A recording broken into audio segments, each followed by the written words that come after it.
ونصلي على رسوله الكريم أما بعد فأعوذ بالله من الشيطان الرجيم بسم الله الرحمن الرحيم. یو ځل درود شریف ټول ووایه، د جمعې مبارکه ورځ ده. اللهم صل على محمد وعلى آل محمد كما صليت على إبراهيم وعلى آل إبراهيم. ورونو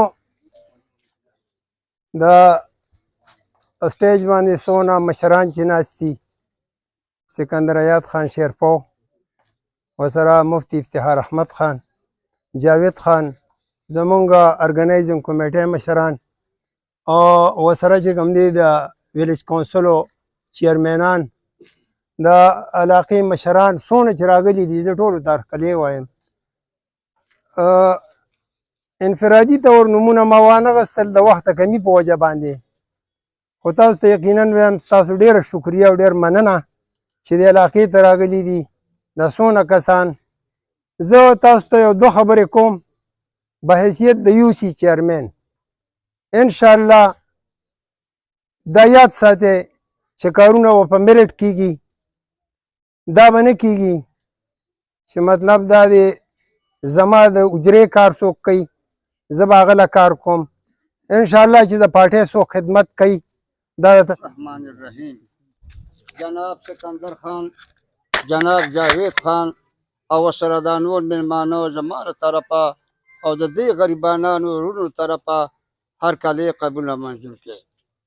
زما وروڼو د دې نه مخکې چې کوم الیکشن شوی دی نو تاسو ټولو ته پته ده، تاسو به موټونه ورکړي، موږ هم ورکړي دي، خو زما په خدای قسم دی که تاسو راغلئ د باچا کلا تپوس هم وکړو نو تاسو هغه لارې وګورئ کومې چې آفتاب خان کړي دي، هغه لارې تر د اوسه پورې دي. شیرین په هغه وخت کې ژوندی و او دا اوس چې کوم د صوباړي حکومت راغلی دی د صوباړي انور تاج او سپومې تاج دوی چې څه دي دې ظالمانو ووالې او قسم په ذات ته خدای که لختیم کړي.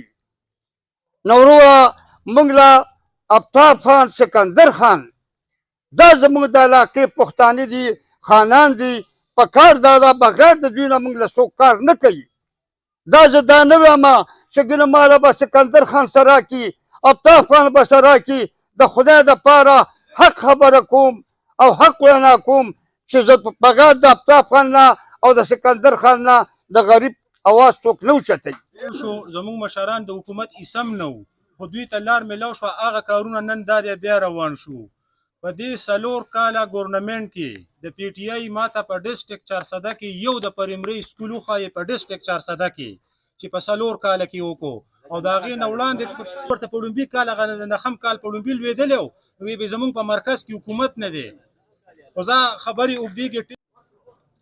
زما په سټیج باندې موجود صوبایي چیرمن، د ضلعي عهدهداران، د تحصیل عهدهداران، د حلقې عهدهداران، د یونین کونسل ویلیج کونسل عهدهداران او زما مخامخ نوجوانان، سپینګیري، خشته ځوانان، ټولو ته د زړه د کومې نه سلام علیکم.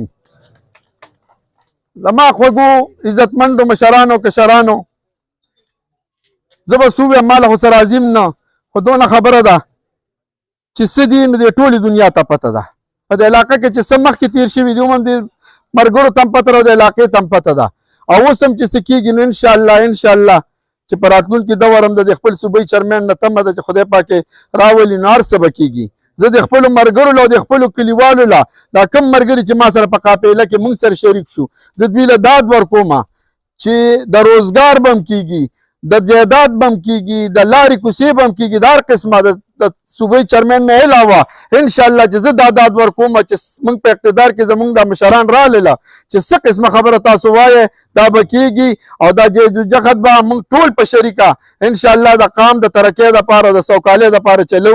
زما خوږو عزتمند وروڼو، او دا نه وه چې زما یم دلته کې یوازې ما که خیر وي زه به دله ښځو ورکوم، منډه به وایم، هر څه به کوم، دی به زموږ سره ورولي کوي، موږ به د سره ورولي کوو، او ښه په اتفاق سره به موږ د سره ولاړ یو او ودرېدو سه او ښه پر ورولۍ سه ودرېدلو، او خدای پاک دې په فضلګل دې سره ټولو څخه وکړي چې دلته راغللو او موږ سره په دې کې ملګرتیا کې موږ ځان سره واخیستلو.